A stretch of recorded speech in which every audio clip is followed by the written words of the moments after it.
Mastermind. You are now watching Ohio's #1 medical cannabis show, 420 Live Ohio. Please stand up for the state cannabis anthem. Stand up. Let's medicate and conversate. Make sure you like, subscribe.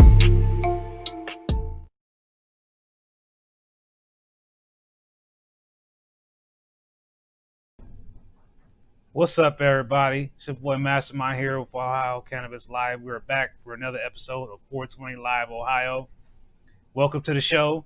Welcome to all the new watchers and subscribers. Thank you for all the new subscribers. I have noticed that my subscriber count is going up, so thank you for your support. Hey, Thin Lizzie, good to see you here. I hope your wives are watching me on Facebook. The video did start a little bit late. What's up, DJ? Good to see you here, sir. I'm glad that everything is working. Now I'm glad we're testing everything. Can I get some likes on the Facebook side to make sure that my like and my emoji reactions is working? Can you hit the like and emoji button on your Facebook feed there to see if it pops up here on the screen? I don't see it on here, so maybe it ain't working. All right. Anyway, what's everybody medicating on today? And guess what? Our buddy is back with the Oh, it's working. Ha. Okay, our buddy is back with the forecast. Alexa, what's the forecast for Cincinnati, Ohio? In Cincinnati, Ohio, it's 86 degrees Fahrenheit with mostly cloudy skies. Tonight, you can look for just a few clouds in the sky, with a low of 66 degrees. Thank you. Alexa, what's the forecast for Cincinnati, Ohio? Alexa, can I get the forecast for Cincinnati, Ohio? Currently, in Cincinnati, Ohio, it's 86 degrees Fahrenheit with mostly cloudy skies. Tonight, you can expect just a few clouds in the sky, with a low of 66 degrees. EE said Larry Cake. Then Lizzie said Larry Cake. Motor breath for Daniel J. Man, I think based on your responses, Larry Cake wins. So I think I'm going to go ahead and medicate with some Larry Cake myself. How about that? How's everybody feeling today? It's a nice day out. The date is wrong at the top of the ticker. I was on the phone with a board member and did not have enough time to update the ticker at the top, so it still has the information from yesterday. It happens. Hey, Mike. Good to see you here, Mr. Mike. That's a wonderful name because my dad's name was Michael and my brother's name is Michael as well. Just in case you didn't know that. It's a great name. My name was actually supposed to be Michael, and my mom was against it. She was like, nope, you already got too many Michaels. Because my grandfather's name, I think, was Michael, too. So it was like, there's too many Michaels. So then she was like, we're going to call him Anthony. So there was Anthony, he was born. 86 and cloudy here. Hey, Miss Tiffany. Good to see you again here. Hey, Brian. What's up, man? It's good to see you, brother. So today we are talking about labels. Terpenes being listed on labels. A good example would be the Riviera Creek pack here. I'm not going to get all close and personal with it, but so some LLCs or cultivators don't yet have terpenes on their labels, but one thing that the patient advisory board is working on is trying to see if we can get to the board of pharmacy to mandate that all cultivators include the terpene profiles on the labels. And then we're also working to see if we can get the pharmacy board. And if you're listening, pharmacy board, we're sending you a message. It's coming. Top secret. Only my viewers will know this. But we're working on our message to you, and we're trying to get all our facts together to why we think it's important. But I want to have a conversation with you guys, my viewers, about the importance of having the terpene profile information. For me, I think it matters because uh, certain terpenes have certain effects for certain things, and not everybody likes the same terpenes. And some people just think stuff just smells so awful they can't bear the smell of it because they don't like a specific terpene, whether it be lavender or something else. I'm just using lavender because that's really a known common plant that people are familiar with, and people are familiar with the odor of lavender. Me personally, I don't really like the smell of lavender. It's not that great of a smell to me. Hey Adam, you got some oh you got some rosin again? Oh yeah, you got the salty watermelon, man. See, I keep hearing about it, man. I'm gonna have to go ahead and get me some more rosin. Right now I've got the tally mine. Wish online they would tell and that's part of it, Miss Tiffany, that we're working on is that we're going to request that the terpenes be online for all dispensaries. The total THC and the terpenes is what we're looking to do. Um, I know some other people are trying to work on this too, so we're not alone in this effort. And so I'm glad that we're not alone, but we all have a common goal of making our program better. So that's how I look at it. So the more people working on it, the better. The whole COA being available for every product is something we should continue to fight for. I totally agree, Ohio Meds. I love the way that Ohio Clean Leaf does it. For those that don't know, I'll show you again real quick. If you have never seen it, I'm gonna use a Larry OG container, and on the back here it says it's kind of blurry, but it's this little QRC thingy. You scan that, and it will get there. You go. Scan for COA. And then they put the terpenes on the bottle as well. The only difference is they don't give us the actual specs, as I would call. I like to call them specs, like the lemonade. So something else I learned last night. Me and my buddy was having a conversation about uh, somebody else told me to bring it up. Mac One, which is a new product that's out there by Clutch, but Standard Wellness also has a Mac One a Mac without the one, but they're basically the same thing. Miracle Alien Cookies. Okay, so he was like, should I get garlic cookies or should I get Mac One? And I said, well,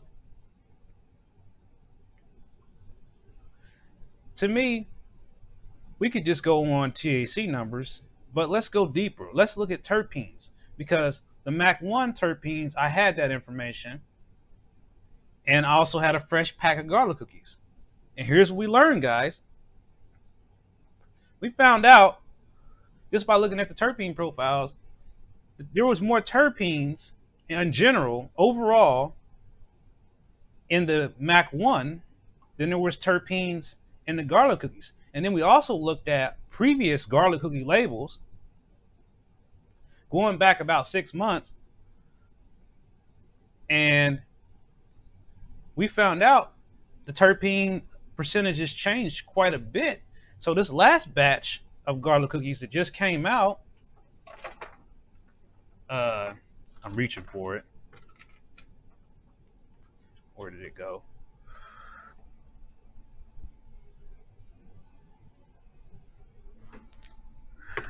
Got it.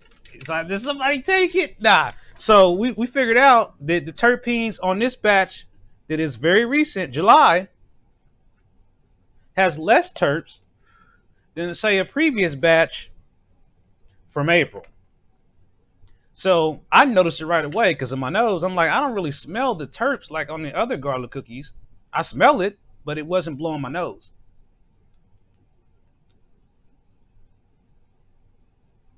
Yeah, all the growers, all the products for the flowers, they're all the batches have certificate analysis COAs. All of them do.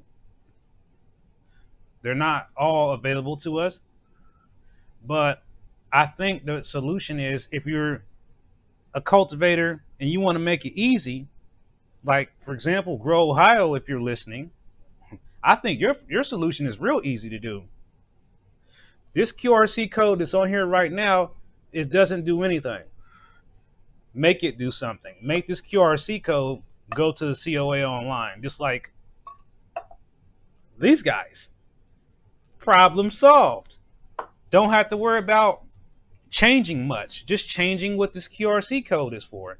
Right now, I think it's just for their bookkeeping purposes, probably, but it doesn't give us any information. And this is a recent jar. This jar was harvested in May of this year. That's still kind of a ways ago, though, but still in the last 6 months.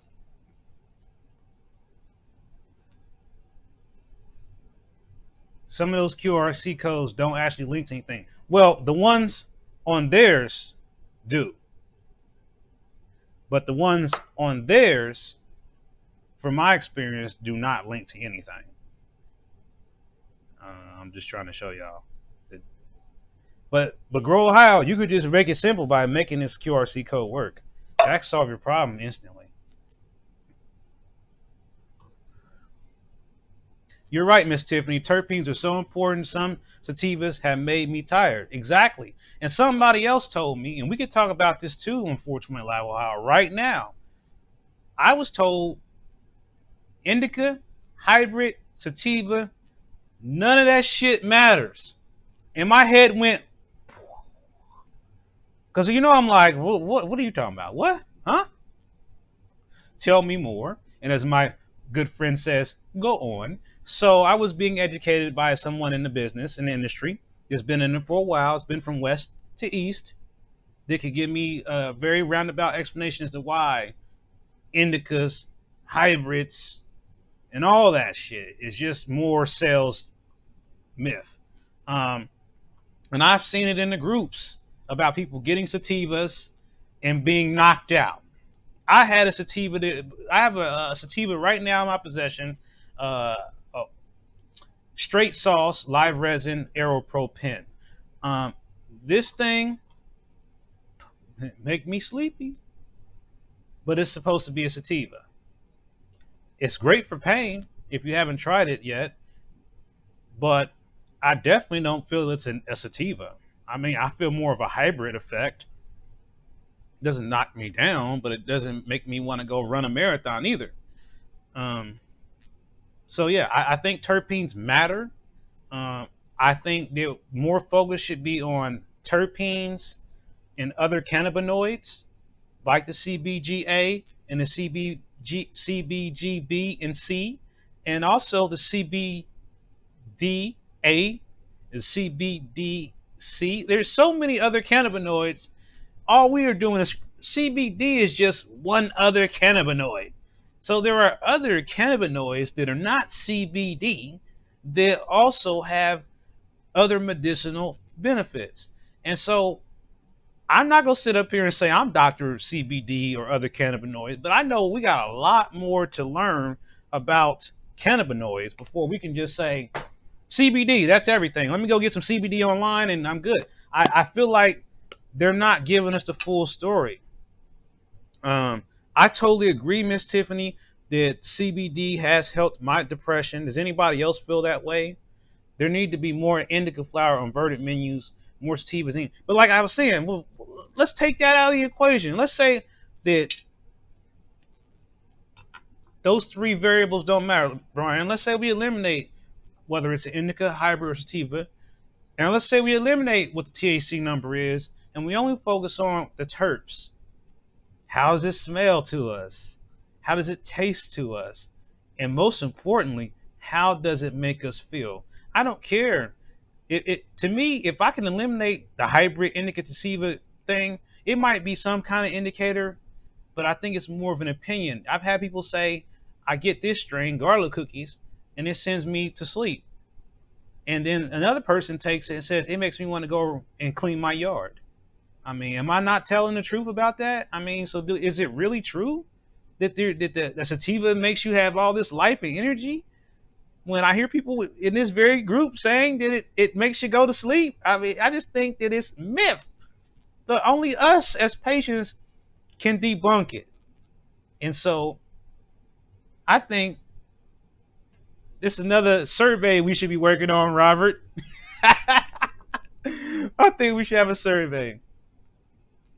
Yeah, I hear you. I definitely wondering if our minds are going to be blown one day when we all sit down and figure out that indica and hybrid and all that was really just an old sales trick that used to work really well. But now people have figured out about terpenes and cannabinoids and other things and realize none of that stuff matters.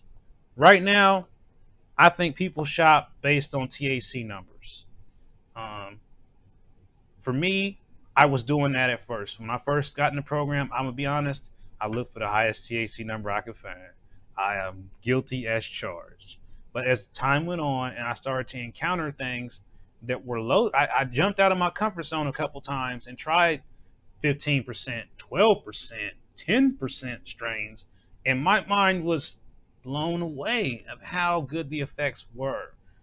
So and in Michigan, just until recently, anything you was buying there, unless it was a concentrate, you didn't know what the THC was. They didn't know either. They're like, I don't know. Yeah, it's good. You want it? Yeah, they didn't care about that shit there. It just now recently start publishing THC numbers on Michigan test labels. Before that, they wasn't even testing shit. So they was never focused in on THC up there. Never. It's either good or bad for whatever the reason you need it for. Yeah, THC I think is really useful for depression because it relaxes the mind, it relaxes the soul, it gives positive energy, it releases positive energy to your being. You know, you if you have something good like layer cake or rainbow chip or slap wagon or Larry OG or orange 43 or ice cream cake or wedding cake. I mean, I could name all of them. I know a lot of strains behind me, but I mean, it's the strain, folks, not the label they put with it. Okay, made me want to do everything was green crack. I've heard a lot about green crack. Jack Hare was another one. I've heard a lot of positive things about Jack Hare. I've had tried the green crack before from Michigan, but I haven't tried it from Ohio. Pure Ohio actually has the green crack, but they can't call it green crack. So they do sell it. It's called Green Panther if you're looking for it. But Pure Ohio Wellness does have green crack, and it's called Green Panther. It sounds hilarious. The Green Panther. Didn't didn't. You guys will probably know about the Pink Panther. Let me stop. Okay, Miss Tiffany, you said also I think the cart should list the cannabinoids, the cannabis divisible. Yeah. Now and see, I don't know. Was you here the other day when I did the 1913 cart? Because here it is, Miss Tiffany. These guys are doing it. This is the first vape cart that I have ever purchased. That look at all these chirps, man. I mean, this is crazy. Hold on, I'm trying to get the focus. Hold on, I'm gonna get this to focus. Come on. On my phone, it's a little bit faster focus. On this thing, it's slow. There, there you go. Look at that, and that's just one column. Look at that. I'm trying to get it right there. But yeah, you get the idea. It's a lot of terps here, guys. This is even more terps than the flower. I don't even get this much data from a flower label. Even this label even outdoes Calex, Clutch, whoever. This label outdoes them all on terps. Okay, even if it's zero, they still listed it anyway. This is this and the way they did it with this sticker, as my friend would say, next level. Because I could just take this right off and put it in a book. Isn't that the coolest thing? Because nobody is, I mean, and I could just get rid of this container. But if I would like, I could also store it in the container upright. These guys are ahead of everybody on cards. Okay, I'm sorry. I'm sorry. Because they've got the terpenes and everything. They've got the warning labels, the pest control numbers. The only thing they don't have is their email. But everything else is here that you're looking for. on your vape cart. Now I pick up something else like the Lester Pod. Well, I just get basic information. So I feel like everybody should be doing this. Um, and not to mention all the other cannabinoids. So CBG, CBN, CBC, and CBV. Are you guys familiar with all those? Because I'm not.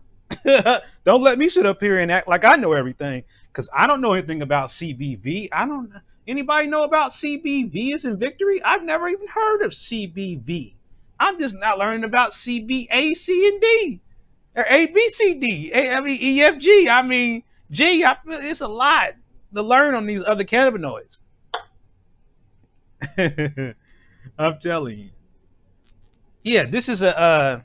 If you missed it, this is a 1937, I didn't know this. I'm gonna say this now because I learned something. This company is actually spawned from another company in Ohio called Varejo. Varejo spawned off 1937. So I didn't know that when I did the review. So I'm telling you now, that's who their roots come from. And Vareo is a company of a lot of people, but they have a lot of doctors involved with their company. And I have some material on. If you want to see more information on Varejo, I have some more information about Varejo. I did a review on some of their tinctures. Their tinctures are really good. They just need bigger bottles. But this right here, I'm telling you, is next level. And the strain is Northern Lights. I use it for nighttime. Hence the word Northern Lights. And they said it's an indica, but I could choose it through the day if I need to and be okay. Because when I did the video, I was awake with y'all. I didn't fall asleep. But I could tell that there were other cannabinoids in this thing. I could tell a difference from hitting this to hitting this. Not that this was bad or anything. I'm just saying I know the difference. When you have other cannabinoids, you will feel different. So when you get a product with other cannabinoids in it, you will notice, not just physically, but up here. You will find that you experience an focus, alertness, increased concentration, uplifting and positive spiritual energy that makes you feel like you just want to conquer the world. It is definitely a different feeling when you get some other cannabinoids. When you just get plain CBD, I feel like there's definitely benefits as far as inflammation. Like Brian is saying, you took the words right out of my mouth, buddy. Um, Hey, Wendy, it's good to see you here, Miss Johnson. I'm happy to see you. So you know a little bit about CBGA, because CBGA is another one that I still think I need to learn some more about. And the botanist, I believe, had some pens. I have to look at the label that had CBGA in it. And it was a wedding cake pen, and it was really good for inflammation. And I do believe that it had CBGA in it. I had to double check that, Miss Johnson, but see, I didn't even know that. So I wondered what to be had about CBGA. Um, and then sativity. Never tried Northern Lights, but keep hearing it's good. I like indicas for my bad insomnia. And see, that's another reason why I went to it, Miss Tiffany, is because I too have hyper insomnia. So they say that's really a thing. I don't know if it really. That's what the doctor said. To me, it just means I have trouble sleeping, like extreme. But ever since I have been using medical marijuana from Ohio specifically and building my own nighttime regimen, and I think this is something that I should talk about a little bit since we're having this conversation about indicas, hybrids, and sativas or whatever, is that if you haven't already, figure out what works during the day and then figure out what works at night. Because I had another brother, another patient who he did a sativa and he couldn't sleep. He was up till 2 o'clock in the morning. And I was talking to the patient till 2 o'clock in the morning because I too was up, and I needed to wind down. So I'm telling you, I'm having indicas over here, hybrids, indicas, sativas, whatever you could think of. Mastermind has tried it or has it available. So not everything, but a lot of stuff. So I think it's important to figure it out. You know, you said E says RSO helped your insomnia. Now for me, it was like it when I tried the traditional RSO, it was just as described. It put me down like whoa, and I only did a little bit. Now with the Ohio RSO, what I got was not a full indica entourage effect. I got more of a hybrid feeling from it, and it did not put me down per se. When I say put me down, is I mean just put me to sleep. That's what I really mean to say. But it did help with the pain, and I still actually have some I thought it was right in front of me, but I have some Cure Ohio uh RSO, and I'm the type of person, I'll buy the item one time, and if it doesn't meet everything I need it to meet, I'll still have that one item for a while. I'll still use it, but if it's not like the item, I'm not going to go out and buy them over and over again, even if I think it's a good product. It's just that I have to make cost efficient decisions, and we all do, on what's really effective and what's somewhat effective. So you should make yourself a matrix. What's really effective, what's somewhat effective, and what might not be as effective but still is helpful. That way, when things are out of stock or things are overpriced, comes up all the time, right?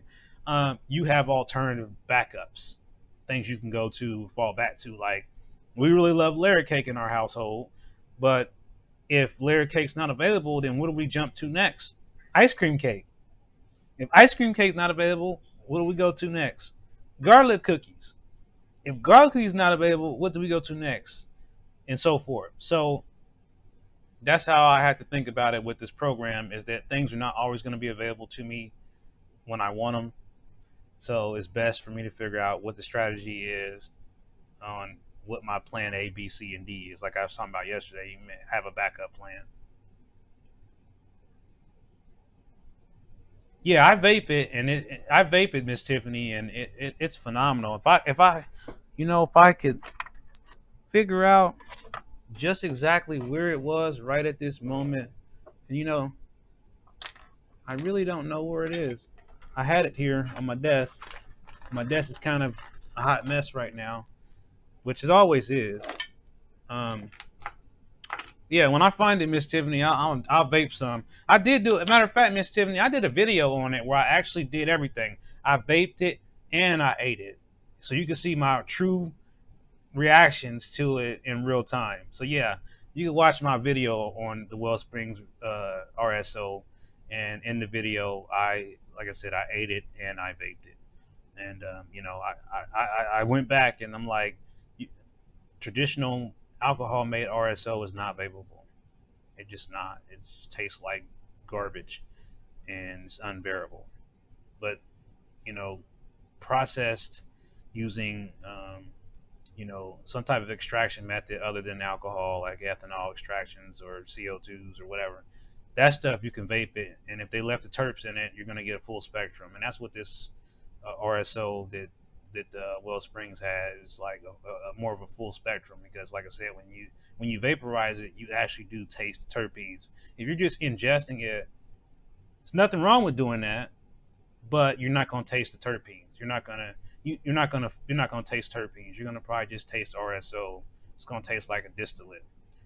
You're not gonna really get the flavors. You have to get heat to those terpenes to activate the flavors, Miss Tiffany. So that's the only thing about it. And if you bake it into something, then there's always a risk of you burning up the terps, and then you won't even get them at all.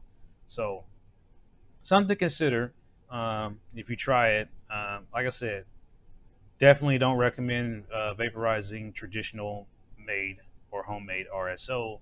However, with industrial made medical RSO made in a processing facility using commercial grade extraction methods, like I mentioned, either CO2, butane, those things, you can vape them, and you will, if it's full spectrum and they haven't filtered everything out, you will taste the terpenes, and it won't have a horrible taste to it, but you will get the similar effects. I think the effect may be faster if you vaporize it than if you eat it. If you eat it, you will still feel the effects, and it still will be a good experience, but there will be a delay. 30 minutes to 3 hours is the average time So that's the only setback with the eating the edibles thing. That's why I don't eat a lot of edibles because I'm like a now type guy. I want my effects to be now.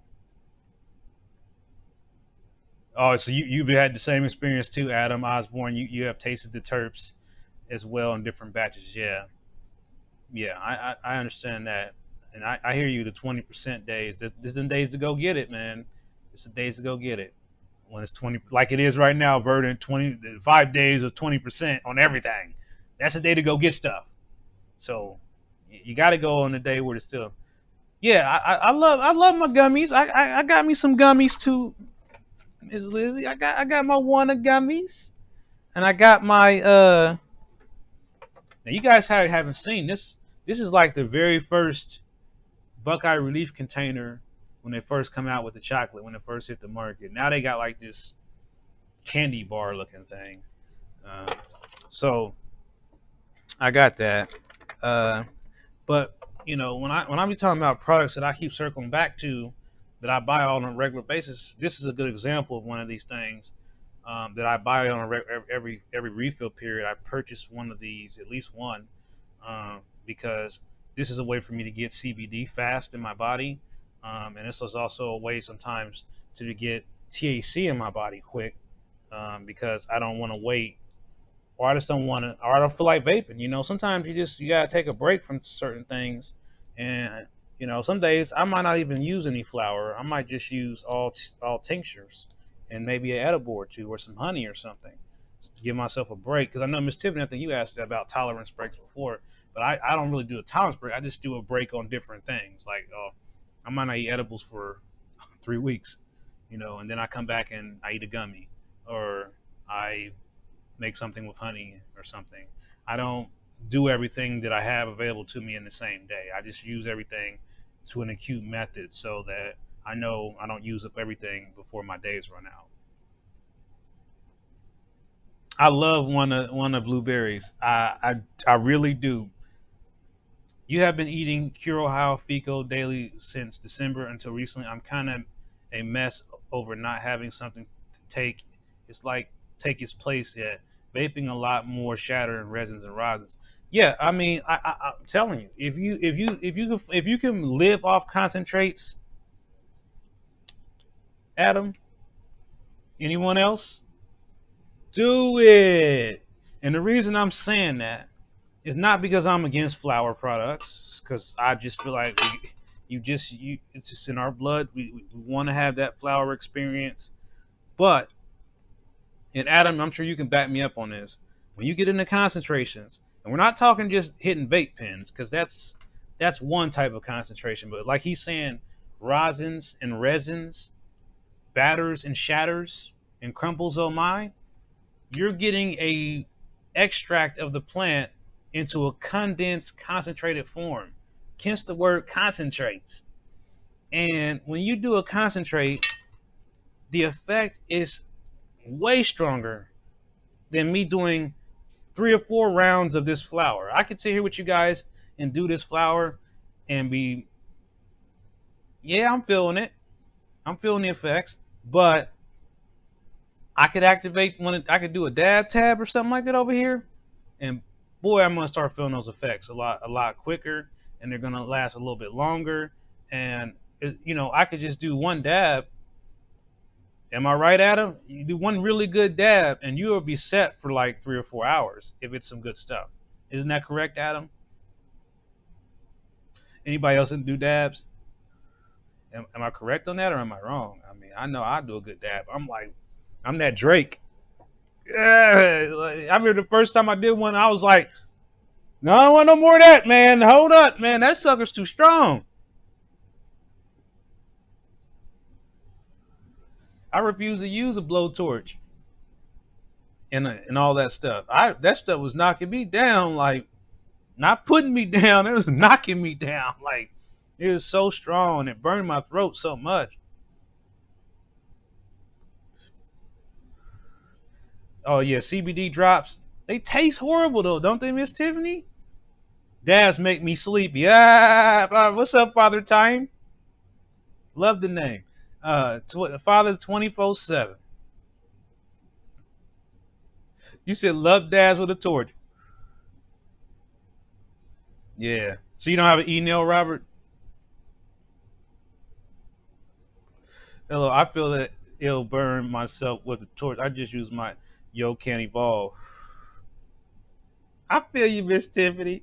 I love Yo Can. This thing is a workhorse. If you haven't tried a Yo Can Evolve, tell them about it, Miss Tiffany. This thing is the most economy way to do a dab. Period.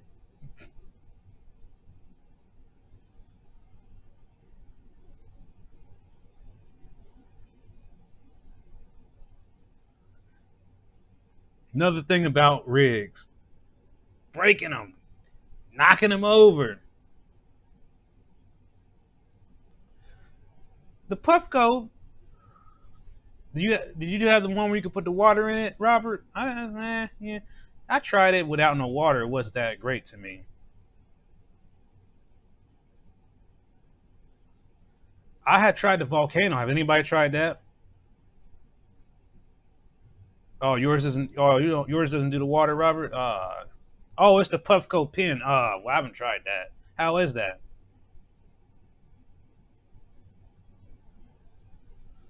You said you don't trust companies and chemicals. Well, Mindy, one thing about concentrates is that there's two different ways that most places are doing this. The most common way that almost everybody on earth that does concentrates and understands concentrates knows is butane extraction. Butane is a chemical. No denying it. Facts. Same thing to go in your lighter. 100% chemical. When they do a butane extraction, it's sophisticated equipment used to extract the cannabis and to vacuum out the butane from the extracted material. And then there is a level of testing done to ensure that all the butane is purged, as they would say, from the processed material. So a lot of people that do concentrates are going to do butane extraction concentrates. Now, the other one that's very popular, and this is my favorite, maybe others, is CO2 extraction. CO2 extraction is different in a way that most people know that CO2 is a gas. It's a compressed gas, like they have CO2 guns. They have CO2 cartridges that when you pull the trigger, the gas is released as a propellant for the projectile inside of the weapon. Just using that as an analogy for people that understand about playing with BB guns. But the point is that the purpose of the CO2 machine is more of a pressure thing. So they do also vacuum the CO2 back out uh, the extracted material as well. Now, I have never seen a complete butane extraction done. I have seen a CO2 extraction done in front of me recently in Ohio, and I have seen the process, like how they do it. So, for me, because I am also, like you said, Mindy, concerned about chemicals and things like that, I can tell you that some of the bigger facilities that I've been into, I'll give you a few examples, Miss Mindy, is Grow Ohio, which most people like them. Um, Buckeye Relief. Some people don't like Buckeye Relief, but also Standard Wellness. And these places are level one facilities. And what level one means is that means that they have the maximum square footage that the law allows for them to make processed goods or uh, cultivated products, such as flour products. So these are some of the biggest facilities that Ohio has to offer. There are others, like Firelands, for example. I haven't been inside of Firelands, but the point is that there is so much involved in ensuring that there is no chemicals in this stuff. I think really what is important for patients to be able to do and this goes back to the theme of today's show, is be able to look at the damn labels. If you could look at the COA, you could see the amount of lab analysis that goes into verifying there ain't nothing in this stuff that could hurt us. It is a very thought out process. Um, a lot of people think that flour is just tested at the lab, but it's not. A lot of these places test their stuff first. That way, that there's more than one report. They use the same exact equipment that the state lab uses, and they can compare and contrast those reports to see that there's a consistency in the information. So, chemical wise, I have always had more concerns, Miss Mindy, about butane products than CO2, only because I know that CO2 is a little bit cleaner. So, if you um, want to try concentrates and or a person um, like Miss Minnie that has concerns about chemicals, and it's valid concerns now. I think that it's important because this is what I had to do before I got all in on these concentrates, guys. I had to go see for myself. So I encourage you, anyone watching this video right now and on the replay, if you have concerns about how these processors are making edibles, concentrates, salves, tinctures, you name it, I empower you and encourage you to contact either the grower or the processor and ask for a tour. The worst that can happen is they could tell you no. But for transparency, some of these places do want to be transparent with patients, and other patients besides me, just regular patients, no one special, have been able to get tours in facilities and see these things themselves. Because I think that is very, very important that people can seeing is always going to be believing. Not no video, not no damn picture. Seeing is believing, folks. And so I would never get on here and tell you I've been to this place and I looked at these things that people are concerned about if I hadn't actually been there and couldn't prove that I had actually been there. So um, that's why when I went there, I took pictures with their permission, of course. So I have pictures of these things, including the testing equipment, because I wanted to document these things for people that have never seen it, will never see it, and maybe don't want to go to a tour or can't get to one. But I capture this information for you guys because it's important that we have proof of what we are being told. And that's the kind of guy that I am. So, yeah, Mindy, like I said, it's something definitely that you should try to do. I can't sit here and say that these people will allow you to do it. I'm sure that they could all use COVID-19 as a reason not to, and I don't blame them. But I just want you to be able to understand that medical marijuana facilities here in Ohio, the ones that I have personally been to, have really strict protocols about every little thing. When you go in there, you had to put on all kind of gear: suit, goggles, mask, gloves. You are in a containment suit. It is extremely hot in there. It is lots of smells and aromas and terpenes and stuff. It blow your nose. Your sinuses will be cleared when you walk out of there.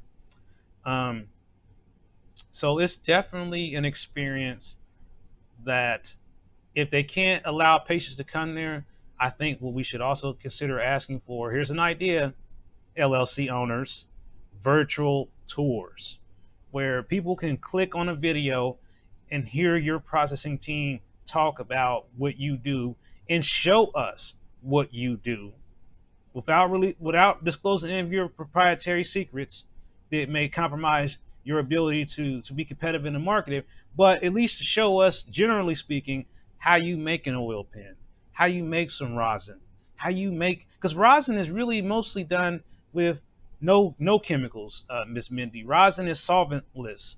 That just basically means that they're not pushing CO2s or butanes through it. It's usually just heat and pressure on the material to extract the rosin from it. So, I mean, a lot of people, there's YouTube videos out there, people making their own rosin with their own stuff with a curling iron. So that does exist. People do it. I'm not advising you to do it for legal reasons, but I'm just saying people do it. So it's not nothing new. They've been doing it long before the Ohio program came along. People have been pressing their own rosin with presses and curling irons or whatnot.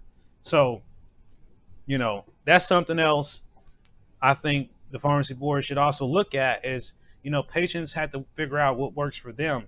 And just because they sell it at the shop, that doesn't mean it's going to be ready for the patient when they get home. The patient may feel like the best way for them to get it in their body is to eat it, drink it, put it on their skin, mix it in with their food, whatever works for them. It's not going to work for everybody else. So we can't have these blanket policies that are only tailored to everybody. Everybody can only do this, and everybody can only do that. It doesn't. There is no one size fits all with cannabis. There is no one strain that works for everybody. There is no one vape cart that's gonna solve all problems. That does not exist. And so we had to get real with the board. We had to get real with patients. There is no magic. you know, Everybody's going to have a very unique experience, and that's what makes it so special. Is that everybody has different reasons for taking cannabis, and it works. It works. And it's just something that we're going to have to teach the pharmacy. They just really don't know because they are not patients. They're not patients. Now, my name's Anthony Riley, by the way. But I'm looking for some stuff. I'm getting ready to do a dab with y'all real quick before I go. But the vape cart, some from China and some have failed leaking coil back into the distillate. Um, while those still hot to fill those carts. Well, I here's the thing about that, Father Time. I think the whole syringe and the filling the cart thing is a mistake. When I have these syringes, like the ones you're talking about, here's one. This was Headband by Standard Wellness. Um, I didn't put this in no cart. If I want a cart, I'm gonna buy a cart. So the whole guidance of people filling carts with syringes is stupid. I'm sorry to say it. It's stupid because a person has to be good with dealing with this. You have to have the right setup. You have to get the oil warm enough for it to move out of the syringe. And if you miss, you've got oil wasted. What I do with these is I just put them in my PAX oven or in my can. I just dab them. I dab my syringes. I do not put them in no cartridge. That is just to me a waste. It is. You want to get the best money for it? Don't put it in no C cell cartridge. Put it in your system and dab that sucker and get it out of here. You don't want to run it through the C cell. What for what? Especially if it's some good stuff. Why bother putting it in a cheap, like you said, from China C cell instead of your Puffco or your Volcano or your Pax or your Yocan? And it's gonna last 5 times longer if you do it that way than it would be if you just shot all of it into a cartridge. So I've already proven this. You said no, sir. I'm talking about I've you've made 1,000 of carts you've made 1,000 of carts for streets. You're talking about street carts. The vape carts come from China and some have failed leaking coil back into the distillate with a horse syringe. Well, they might be doing that in the streets, man. I can't really speak for what they're doing on the streets right now. I'm not. I'm. I ain't in that loop right now, so I have no idea what the street folks is doing, man. With it, I just know that a lot of patients have been told that when they get these syringes that they should be filling empty carts with it, and I just really have a problem with that because the feedback I get from patients is that it's messy. They lose a lot of material, and then if they do all that, get the oil inside the C cell, and then the C cell don't work right, then their oil is stuck in the C cell Then I had to figure out how to get the oil back out of the C cell. Waste. That's what I'll be hearing. And then I hear people trying to get the oil out and cutting their hand and breaking their hand, getting the oil out because it's so thick that they pushing on the syringe to try to get it out. And it's like, bang, and the whole thing right here is broke and their hands cut. Instead of just saying warm it up a little bit and put it in your dabber, call it a day.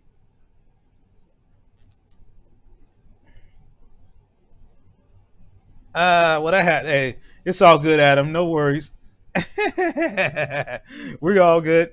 And I'm sorry I misunderstood you for the time. I didn't realize you was talking about black market cartridges. And every time I hear black market cartridges, all I hear in my brain is dank vapes and honey cut. That's all the two things go to my brain when I hear street carts is dank vapes and honey cut. That stuff they was putting in there to cut it, the vitamin E acetate and all that kind of business. Yeah, yeah, that stuff's woo. Telling you, you gotta no, no, no. I'm about to do a Miss Tiffany. I'm about to fire up the Yocan. The Yocan Sam. Nah, this is a Yocan Evolve Plus. This is not a coil pen. This is actually the Mario Kart Mario Brothers. They got them too. Yeah, this is sketchy, sketchy. Yeah, I'm doing some Talimon rosin by Fireland Scientific, and that's the only thing about Yokan Miss Tiffany, like this basic one. You really don't have any controls. It's just go, just hit the button and go, which is fine. But I like controls. I like options.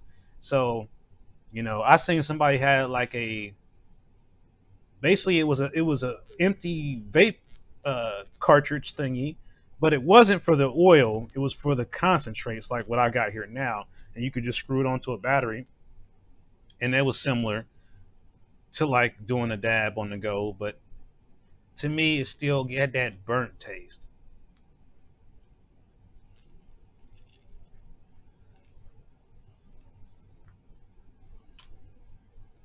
If you don't want to have the burnt taste on any vape, turn the temp down. That's the best advice I can give you. Temp control, yeah. I mean, I think the newer ones have preheaters, and I think they do have like high, low, and medium on the newer ones. But this one is it's old, and I just remodified it to make it compliant by changing out the traditional coil, the what do they call them? My brain froze for a minute. It's a coil. It's got a little wire in it, and so this is ceramic. So this is just like the Puffco or something like that. It's a little ceramic plate in there. It might be coils up under it. I don't know. I ain't taking it apart, so I don't know. But you get a better taste on a ceramic.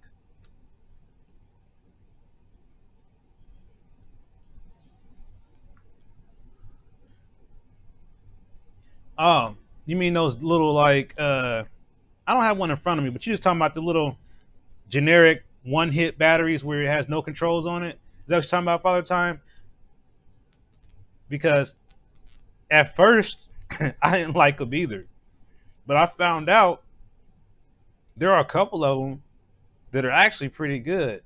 And the reason I say that is because a couple of them they uh they have a really good battery life on them because you're not messing with the voltage. They say it's the meter dose, but does everyone always hit it to the blink? It blinks. Nah, no, I know I don't. um, I know when I hit mine, I just take a nice toke on it, but I don't hit it until the light blinks. But I've heard people doing that before. But I would assume when that light's blinking, you're choking. Is that what happens when the light blinks, folks? Tell me. When you're hitting one of those auto hitters and your light starts flashing, does that mean you're choking your brains out at that point? I'm curious to know.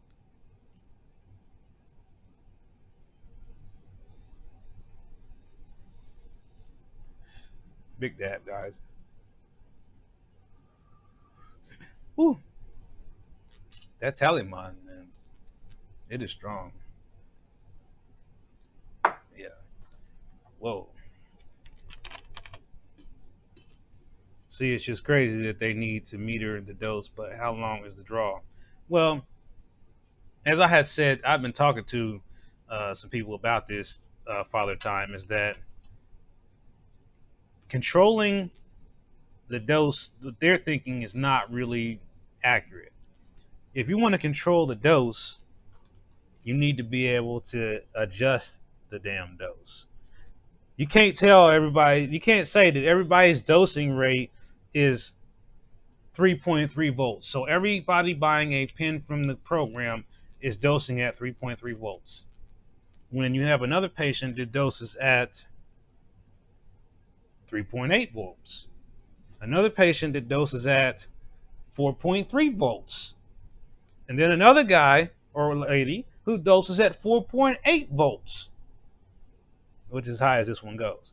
So I think it's almost imperative that we have one that has a dialer on it or something that tells us either the voltage or the temperature. And then we need a chart that says voltage versus temperature to compare. So if I'm at 3.8, then that's averagely going to be 370 degrees. Let's just say that, hypotheticals.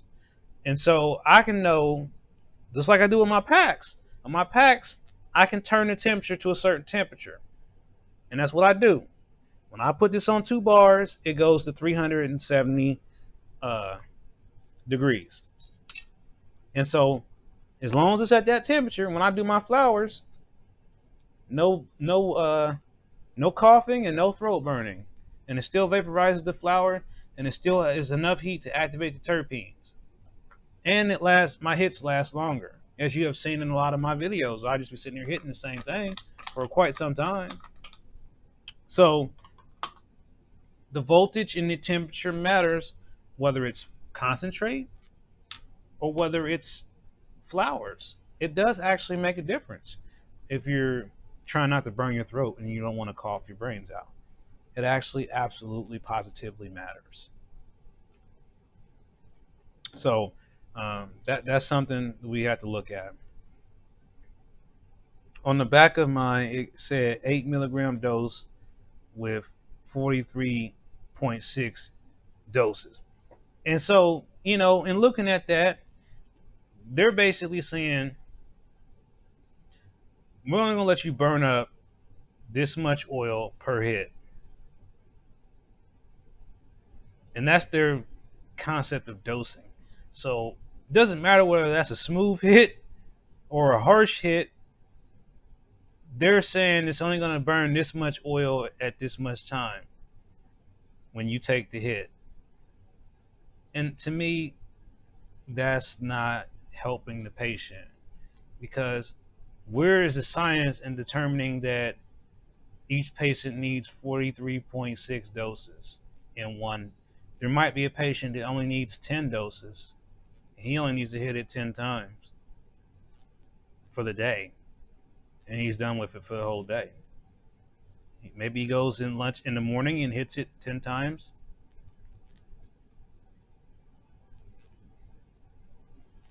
Hey Alicia, what exactly is a levo? Levo, levo, or maybe it's a typo. I don't know what is a levo. Is that a battery? Is that a vape battery by chance? Sounds familiar. I don't know. Maybe I missed it. But yeah, that's interesting, Father Time. 43.6 doses. You know, they're more thinking of it like an injection or something. Well, I'm going to let you inject yourself with one dose. 2 pods lasted 9 days. Okay, now that's a good, interesting. Um, Now, how do you compare that EE to traditional uh, 510 C cell cartridges? Do you think it lasted longer, or was it about the same? Oh, oil butter machine. I knew it sounded familiar. I just couldn't put my finger on it. Um, Good question. I know I don't have one. I just use the Instapot. They're kind of expensive too, but not probably as expensive as the oil butter machine. I think they're, I don't know how much they go for, Alicia. Maybe $200-300. I seen them. I seen that one they had on there with two chains and all that, with the most expensive on the Vice channel.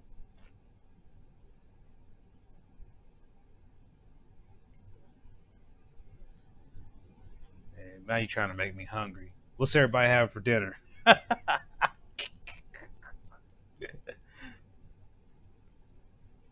What's this? But if we can be a gift for the wife too. You funny, man. Hold up. What just happened?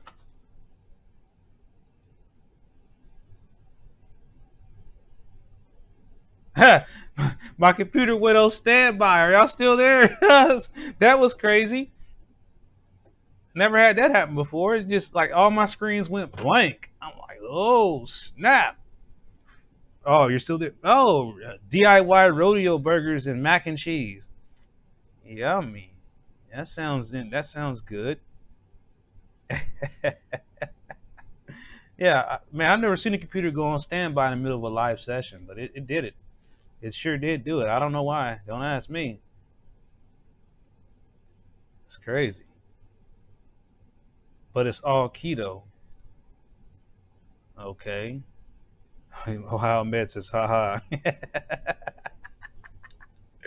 Man, is that your doggy in the picture, Ohio Meds, man? I don't know why I just like that doggy or that wolf in the picture, man. Is that your dog? I just gotta ask that, man. 'Cause I see you online and other places too with that dog. Is that your doggy? It's a cool picture. That's why I was asking.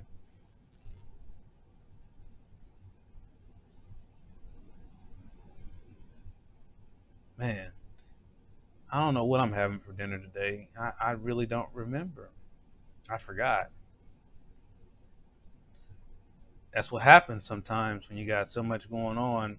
You get stuff in the day. Oh, but I was told to remind everybody that we are having a patient only Zoom meeting on August the 29th. Oh, the dog meme. Chicken breast with sweet potato. Now that sounds like a really good, healthy dinner there. I know Clint would be proud if he was here to hear that. He loves chicken and potatoes. Yep. So yeah, he ain't here, but he'll catch you on the replay. I wonder where James is. I haven't seen James for Lorraine lately either.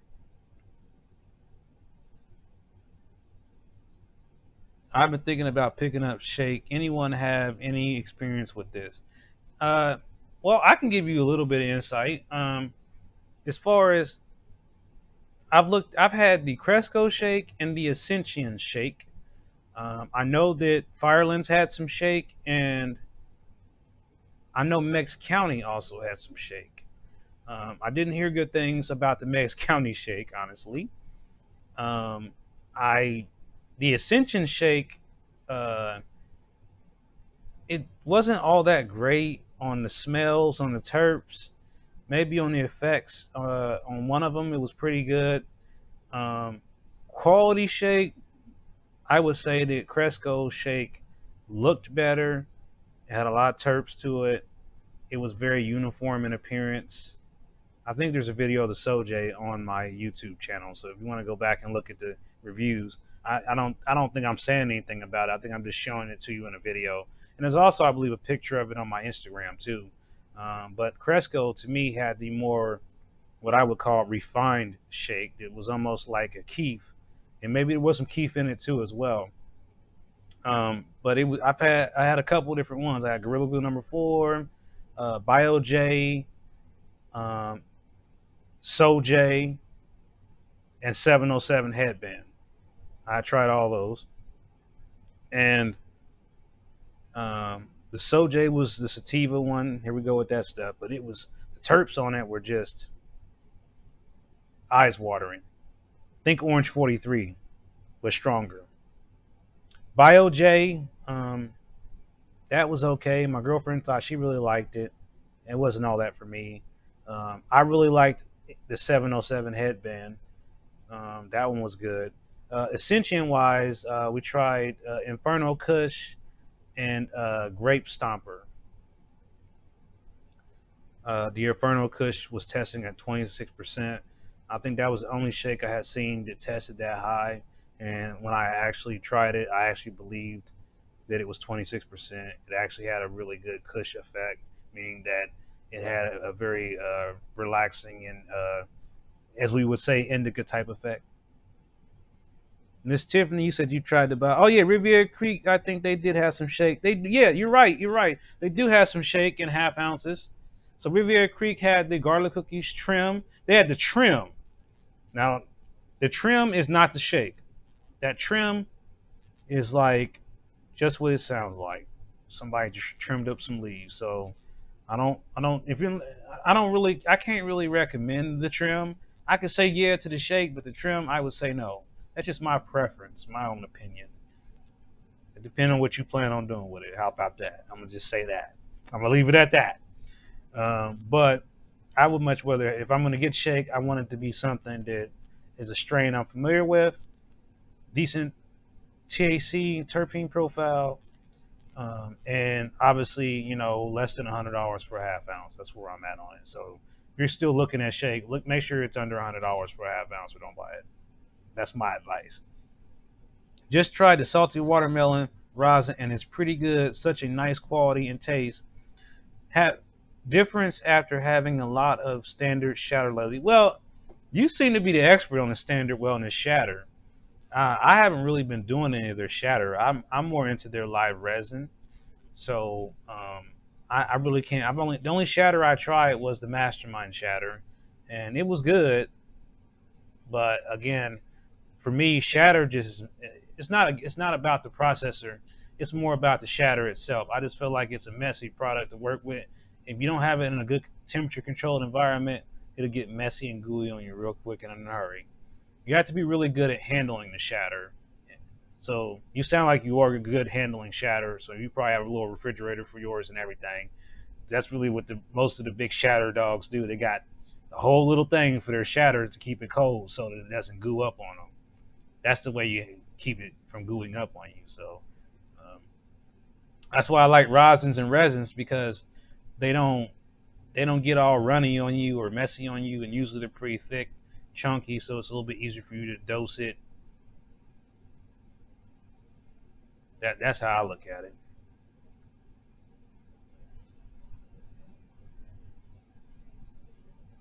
But salty watermelon, I should definitely try it, huh? Ohio Meds. Is that your recommendation? Another buddy of mine got it, and he said it's on fire. Like it's the best. Where'd you pick it up at, by the way, Ohio Meds? Where'd you get that from? I know we're on a delay here, so I'll wait for you to respond. Just Riri, it was trim, but high percent. Okay, okay. So you said it was trim, but it was a high THC percentage. Okay. Well, like I said, I just feel like with the trim, you're gonna get leaves, sticks, stems, stones. That's the only reason I ain't that big on the trim. No, honestly, I would rather have the rosin or the standard resins instead. Oh, okay. My dispensary just runs out of the good stuff. I bet. I mean, once people figure out the concentrates, I think they're going to see an increase in sales. Once people realize that they can save on their flour by using concentrates, it will be easier to manage flour resources, because you can just concentrate and then say conserve flour, and then you kind of like when you go to the flour, it's kind of more special because it's like I did just concentrate. I'm already feeling great. Now I can just follow it up with this flour, and it just would be a nice complement to it. Um, that's when you stack stuff on top of each other sometimes to get a specific effect. Whether it's for me severe pain, I may have to stack flour, rosin, and a tincture or a vape pen for me to get to where I want to be, feeling like, hey, I feel better. Let me go out here and water the grass. I like about Wellness Lebanon, man, because they take cards there.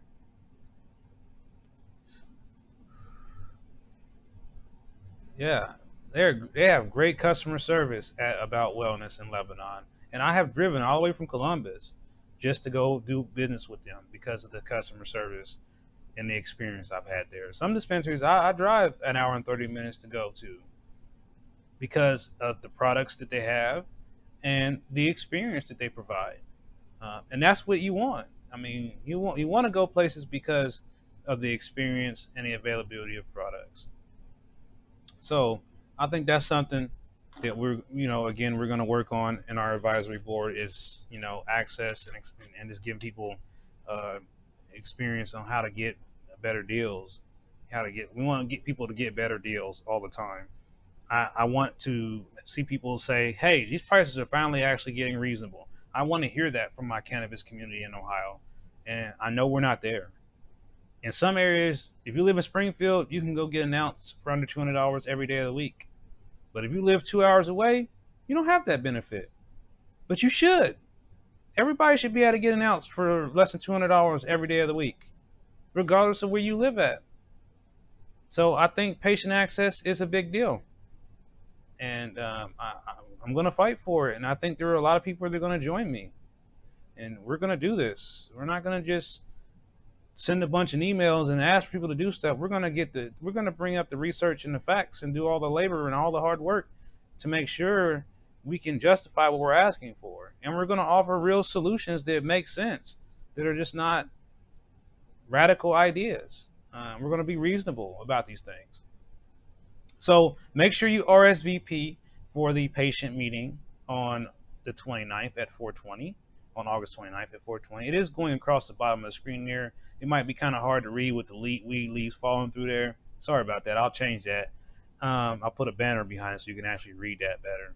And if you are interested in, applying to be on the patient advisory board, I will put a link in the description of this video, so that you can go in there and apply if you would like to. We can't accept everybody, but we're definitely trying to get people that are really trying to work together to kind of make this thing better and get what people really want done: better prices, delivery, home grow, and as someone else has mentioned, patient protections and patient rights. We need to make sure that we are protected all the way around 360, 365, 360 degrees from any type of things that can normally come after us because we have our cards. Bottom line. So that's what I'm fighting for. That's what I hope others are fighting for with me. I appreciate you guys being here today. I'm going to be back tomorrow unless something happens. And if it does, I usually make the announcement on Facebook. I haven't figured out how to post on YouTube announcements, but there is a way for me to do that. So I'll figure that out. Well, yeah, I live in Columbus too, Terry Miller, and there are options here, but I typically find myself driving to Logan or Newark or Springfield or Lebanon because the prices are less. So when I hear patients say prices are too high and things, I can see it. I agree. Even though I might get a deal somewhere, I still think prices are too high in some places. And I'm gonna leave y'all with one example. It's about this thing I have in my hand right now. Uh, in Columbus, there's a dispensary selling the pod by itself, just this guy here, for $70. This exact same product is available in Logan for $55. Logan is 45 minutes from my house. So why should I have to make a decision to drive 45 minutes away from my house when the other dispensary is 15 minutes from my house to purchase the exact same product from the exact same company that was sent at the exact same time, and it was all part of the same batch? It should be the same price at every shop. Do y'all agree with that? I don't think it's fair that in Columbus the price is one price and in Logan the price is another price. I don't agree with that. And I'm fighting to get it changed. I'm going to leave y'all with that. Yeah, it will probably. If you catch it on a sale.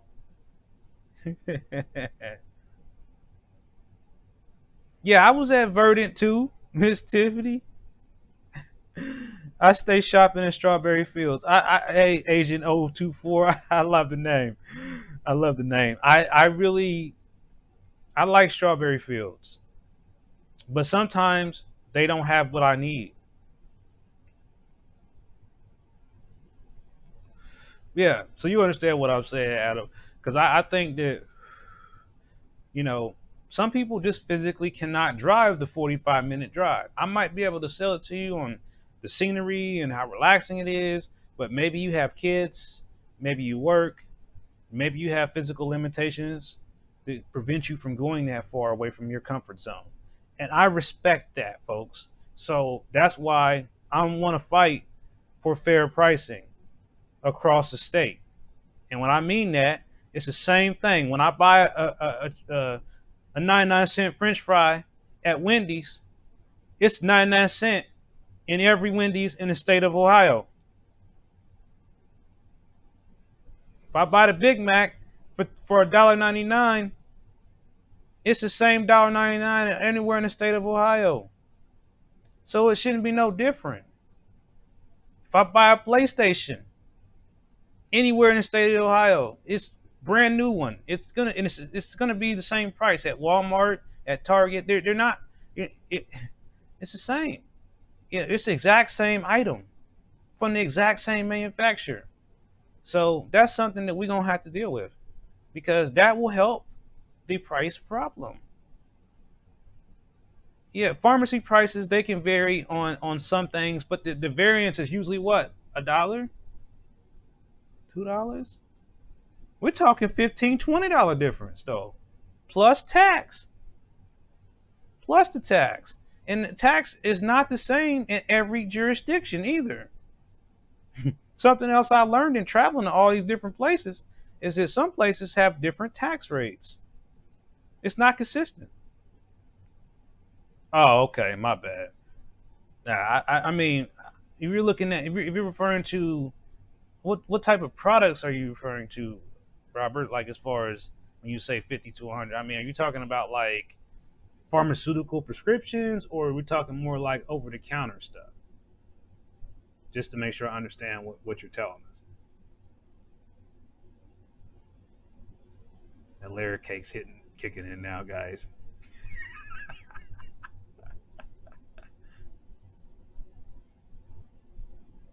You said a good question. Can we report price gouging? I don't know, Robert. I mean, I'm sorry, Father Time. I meant Father Time. I don't know if we can do that. That's a good question to ask. Something else that the board need to be looking into. Mike DeWine should talk to the pharmacy board and set up delivery, but I doubt he will. Well, like I said, we're working on it on the board. We got a lot of projects. We're working on it. But I think what Father Time asked was a good question. Is could we report it as a price gouging? That is a really and the area that would answer this question, guys, would be the Commerce Department. That's who we will contact to find out if it's price gouging. Because I feel like,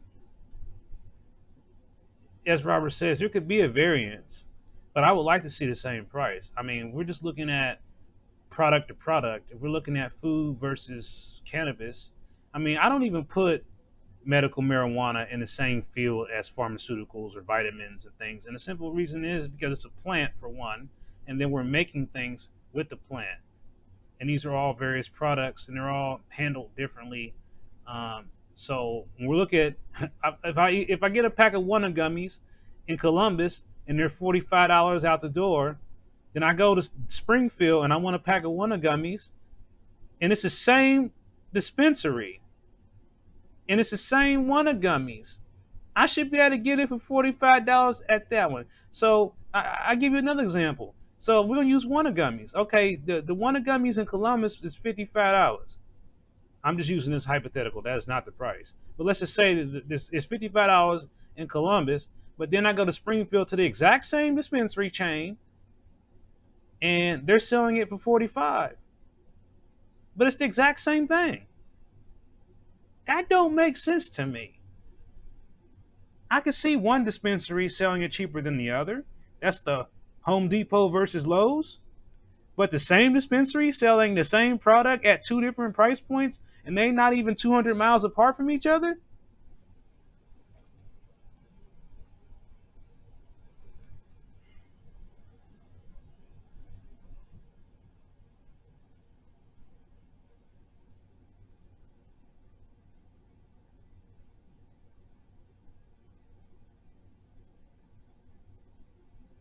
Yeah, I hear what you're saying the gummies and the benzos, and that's another thing too. Um, the the problem with the gummies, the one gummies specifically, um, is uniquely different in the fact that the one gummies is a national brand on its own. So they don't sell weed, they don't sell cannabis products per se. They just sell the recipe. So in Michigan, for example, everybody knows this is common public knowledge that one gummies are cheaper in Michigan. Okay. Part of the reason, because I asked Buckeye Relief about this because this is a big topic. Everybody brings it up all the time that they're half the price. I know this for a fact myself. I've been to Michigan and seen it with my own eyes. So, and it is the exact same product. I can confirm from using both, it is the exact same thing. No difference whatsoever. A blueberry wanna gummy in Michigan is exactly the same as a blueberry wanna gummy in Ohio. And the reason it is because wanna gummies has figured out some kind of process that they train these people on how to make these gummies. It's a specific way that one of gummies wants it made. And they literally come there and stand over Buckeye Relief, more or less, supervised to make sure they're making the one gummy how they want it gummies made. And that's the difference between, let's say, a processor making his own chocolate or his own gummy that he formulated himself. This is something that is proprietary. It's the same thing with like Josh D products.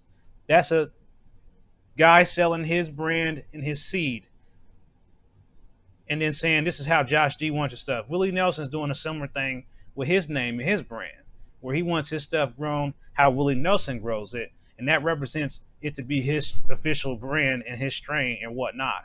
And so that's what we're talking about. So cost, the reason why this is more is because we don't really know how much Michigan is paying for that recipe in comparison to Ohio, who, for where everybody feels Ohio doesn't really know what they're doing yet.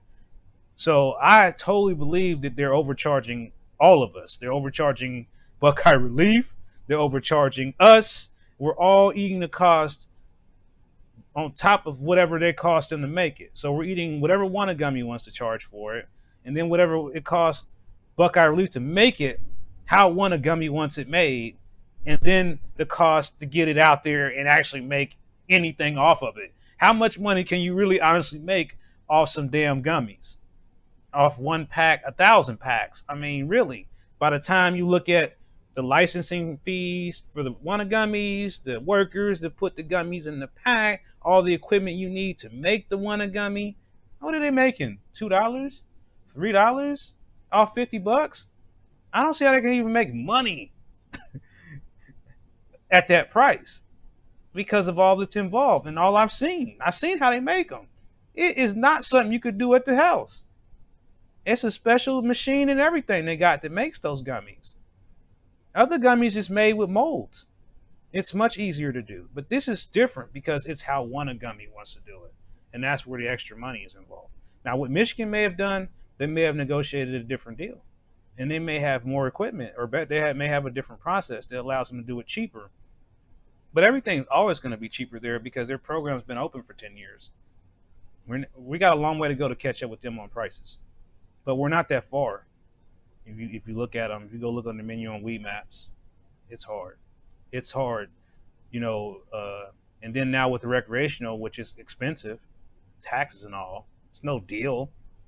Go down there and try to buy some recreational stuff. You get your $90 a quarter, $100 a quarter. Y'all crying about these $40 2.8s. They charging $90, $100 for 7 grams, plus tax, plus your gas and time to drive to go get it.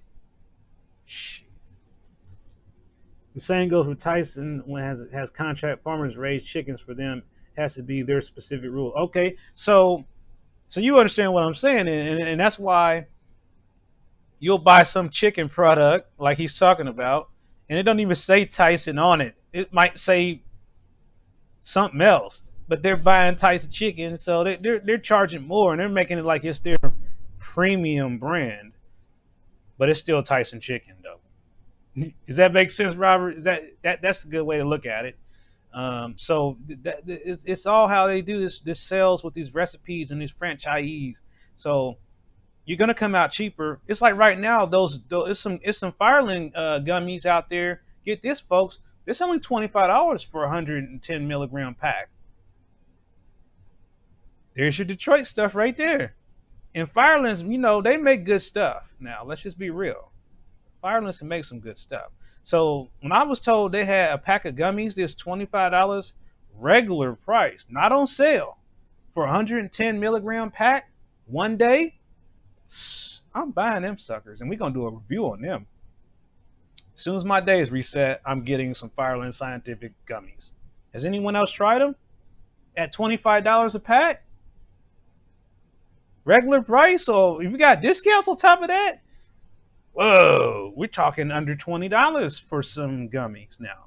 Now we're in those prices we want to be in. Grow Ohio prices are, yeah, you are absolutely right. Grow Ohio prices are getting better. I've been seeing a half ounce 140, and exactly, and you. I'm glad you saying that, EE, because I need people like you to say that, because I know that I might have a different filter on because I get indigent status, but this is facts though. And you look at 140, 145, and do the math on an ounce, and then you look at what 20 a gram is. That's $460. Um, you're paying more. Even if you buy stuff out there in the street and they're telling you, well, I got this 10 gram, that's $280 an ounce, right there. So if I get something that's less than 280 or at 280 an ounce, 10 gram, legal, and it tests at 30%. Guys, come on now. You go tell me that ain't a good deal. Come on now. At 30%, at less than 300 an ounce, from a reputable cultivator that everybody respects, mostly, for the most part. And Grow Ohio, they're not alone in doing this. I have seen others do it. You just have to really be paying attention. I've seen Buckeye Relief do it a few times too. 250 ounces, 240 ounces, 210 ounces. I eat gum. What's up, James? I was just talking about you. I eat gummies, but I gotta eat about 150 milligram at one time, 200 to feel the effects I need.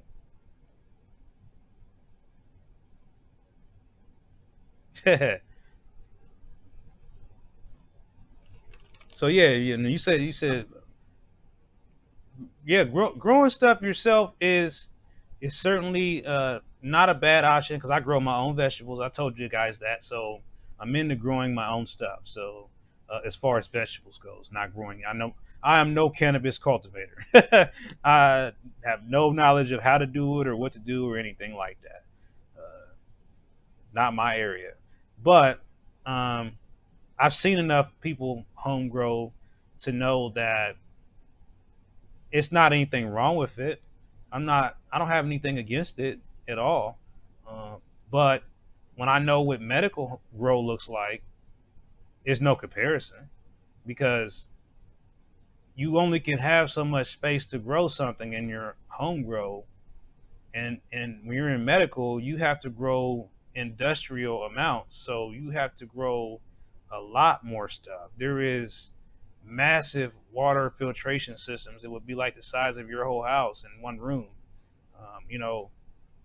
One place I went to, they have And that's another part too. Skill. You have to be a green thumb. You have to understand about pH levels, feeding methods, timers, water treatment. Uh, you need to know about pesticides. You to really home grow, you do have to have some knowledge and some gift and skill set. And some people have that gift and skill set. Don't get me wrong. And again, I think the only thing about it is that if we made it medical, home grow, that would allow us to gain more information about what we're growing. So if I had medical home grow right now, what would be important to me would not necessarily to know what my THC level is, but I would love to know if whatever I'm growing is really what it's supposed to be as far as the terpene profile and other things. I want to know, is my flushing job good? I can tell by my own usage, but I would like to scientifically be able to know because I'm a technical type of guy. So I love science, I love data, I love information. So I will want to know how, if I'm growing something other than my own visual and personal consumption of it, I would want to know exactly how good it really is. That's just me personally. That's not everybody. But I would like to have the option available to me that if I want to get my stuff tested, that I should be able to go to the lab and say, this is something I grew. I want to know how I did overall. Did I do a good job flushing out everything? It's like I think, is my judgment as good as I think it is? It doesn't mean I have to get everything I do tested, but at least I can know here and there, well, my stuff tests in the 20s. I'm doing a good job. And that's how it is in Michigan. In Michigan, you can get your home grow tested.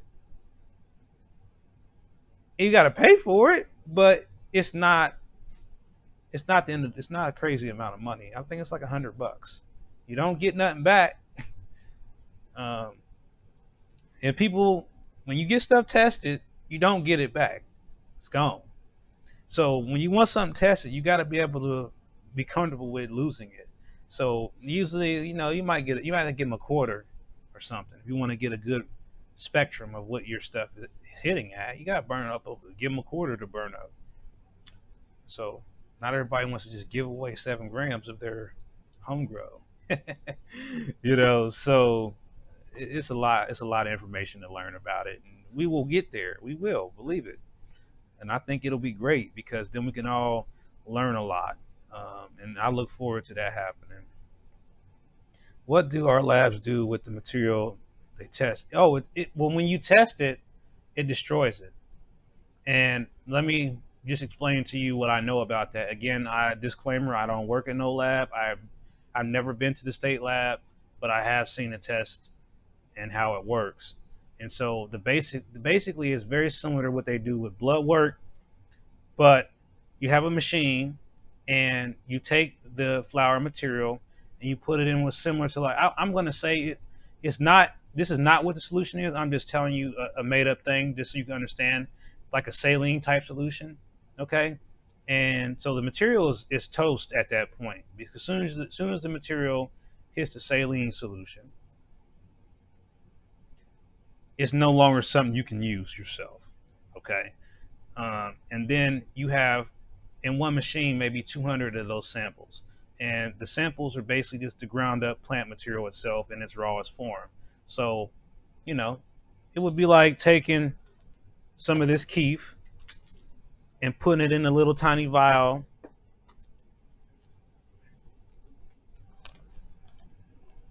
even thinner than this, and having a little bit of fluid in there with it. And then the machine spins it around at some high rate of speed and runs lights through it and maybe a little bit of heat. And that gives them a spectral analysis. The spectral analysis will tell them the terpene profile, the THC, and then we'll tell them also that the different tests will tell them pesticides, lead, those kind of things, anything that could be harmful to us. So one machine does pretty much everything, but some people have a couple different machines. Like they have one that just does terpenes analysis, give them more information about the terpenes themselves. So that machine focuses more on terpene analysis than the other machine. But they all work the same way. The sample is in a vial, fluid is added, and then it's put in the machine. The machine runs the analysis just like you would with blood work, and then it gives a readout on a computer screen, tells them the different information. That information in house is theirs. They can do whatever they want with it. But then if it's the lab, that's when it creates the certificate of analysis, which gives them the full report of the terpenes. And I think what I'm gonna do, I'm gonna try to do it tomorrow. I'm gonna screen print a COA for you guys, and we can just all look at one from an Ohio product. I'll use like one of these ones I got laying here. I got plenty of stuff that'll have COAs with it, and I'll show you a couple of them, and we can look at them together, and you guys can see what the test lab report looks like, and we can all see for ourselves. That doesn't necessarily quash everybody's concerns. I'm not saying that, but I can just let you kind of see what they test for, what the results look like on something that passed in an easy format. I know that others have gotten reports before, and it's just so hard to digest and read that information. I'm just going to show you a couple lab reports that came from Ohio products so you can see what they look like. I think that's something that'll be useful for people to see. And it's public information, by the way, so it's not like anything top secret or anything like that. Anybody that have purchased the same batch would have access to the same COA that I'm going to show you, because they're all done by batches, not by containers.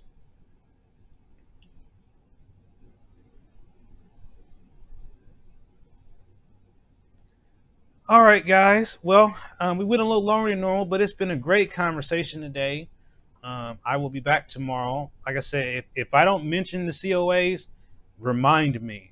Robert and any of my other folks here, just send me a message. Say, don't forget to bring some COAs to tomorrow's live. So I'm going to try to print them out tonight on my screen print. That way I can just, have them up on the screen and we can look at them.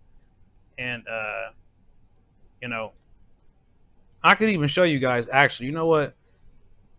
We'll look at them closer tomorrow, but I'm gonna show you exactly how you can pull one up though, just so you can see with your phone. So everybody doesn't have a newer phone, but I have a newer phone. So what I do is my phone will automatically detect the COA. See, it's showing it like this, and see, it's already detected it. It's a white. You can't really see it yet, but see, it's telling me, do I want to open my web browser up? So I'm gonna hit yes, and then what's going to happen is, there it is. So, and this is the COA, and there's a picture of the flower itself, and let me see if I can do this.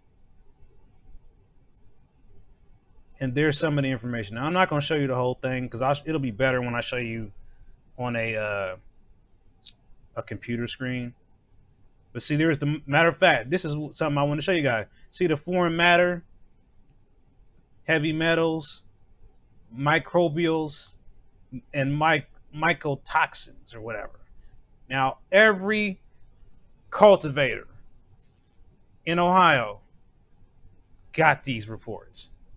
Whether they want to release them to you or not is a different story. But and you can see right here in big green words. Hold up. See that? Pass. So, and then here's a terpene profile right here. This ain't the best video quality, but you can see there's the myrcene, there's a limonone. I'm trying to get it to focus it. But anyway, when I show you tomorrow, it'll be better. It'll be on the computer screen.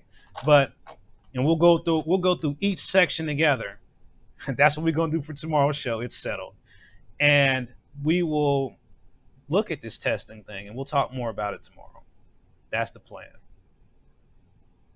Oh yeah, there you go, Robert. Schedule, Mr. Tech Man. This is Mastermind 2 right here. This is my other mastermind. So yeah, go ahead and schedule me on there, sir, so I don't forget, because I am the absent-minded professor and I will forget, and I'm gonna be honest about that. And I will be back with you guys tomorrow at 4:20. Thanks for all your support. Don't forget to hit the like, subscribe button on this video, and I look forward to seeing everybody back tomorrow. All right, y'all. Enjoy your dinners. Peace.